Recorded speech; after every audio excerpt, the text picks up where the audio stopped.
Hoje nós vamos continuar aqui falando agora sobre a inconstância dos melancólicos. Muitas estão ansiosas aqui me pedindo, por favor, compartilha, porque eu quero aprender também. Eu vou apontar aqui para vocês algumas sugestões que vai ajudar, caso você seja melancólico ou conheça alguém melancólico, para ajudar então a ser mais constante.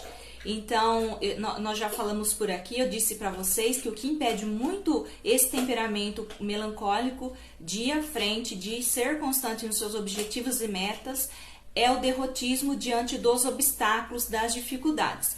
Então, vamos aprender sobre esse temperamento agora. Então, as melancólicas, elas estão mais propensas ao desânimo.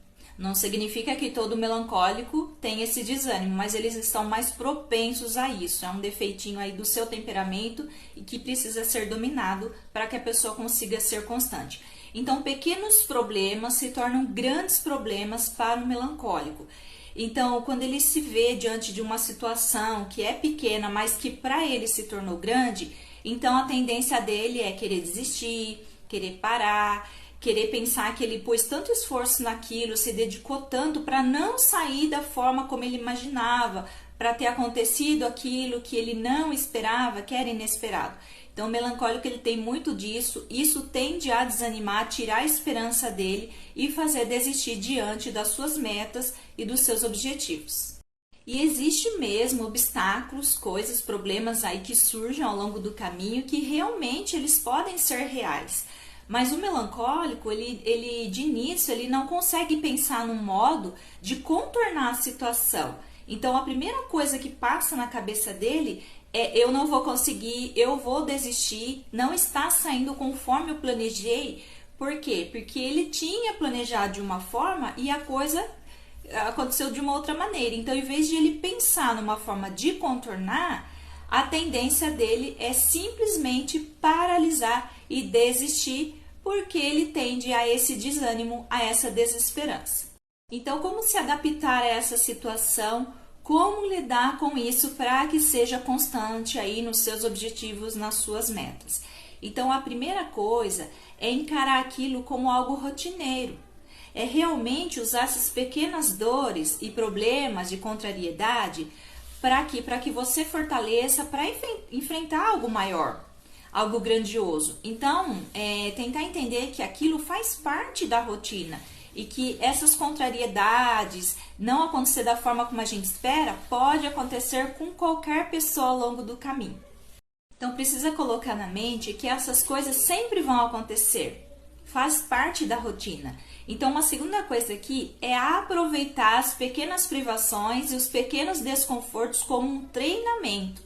Então, por exemplo, você decidiu começar algo hoje, vamos supor aí um empreendimento ou alguma coisa aí. Por exemplo, vamos citar aqui, combinou de ser uma mãe que se expande mais e combinou em levar o filho para o parque. Só que justo hoje amanheceu chovendo. E aí o seu plano de fazer aquilo, de ir ao parque com seu filho, de passar um tempo com ele, porque o melancólico, ele elabora isso como algo assim extraordinário, uma coisa até simples de rotina, ele precisa elaborar, ele precisa planejar, ele precisa ver o que ele vai levar, com quem ele vai ir, como ele vai ir, enfim, né, coisas que pode acontecer ali, então ele elaborou aquilo. E aí de repente choveu e o plano não deu certo. Então aproveita isso para treinar. Ou de repente, né, a mãe planejou alguma coisa e aí o filho adoeceu, ou era o primeiro dia de trabalho dela e o filho adoeceu. Então, assim, são pequenas privações que acontecem no nosso dia a dia, pequenos desconfortos e que pode servir ali para a melancólica de que aquilo faz parte da vida do humano. Então, usar isso como um treinamento vai ajudar bastante a melancólica.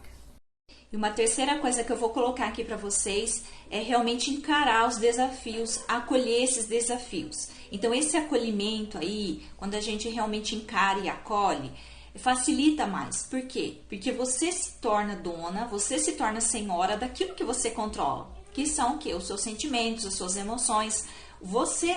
Mas você não controla a situação. Ninguém pode controlar isso. A conduta de uma outra pessoa, o que pode acontecer, a situação em geral. Então, acolher isso é muito importante. Por quê? Porque vai ajudar a pessoa a entender que tudo isso aí realmente às vezes é incontrolável, que pode realmente acontecer. Então, acolher aquilo dentro de si, entender que isso faz parte. Então, isso pode encher a pessoa de mais confiança, de saber que ela vai ter outra oportunidade de fazer, que ela pode fazer diferente, pode se adaptar.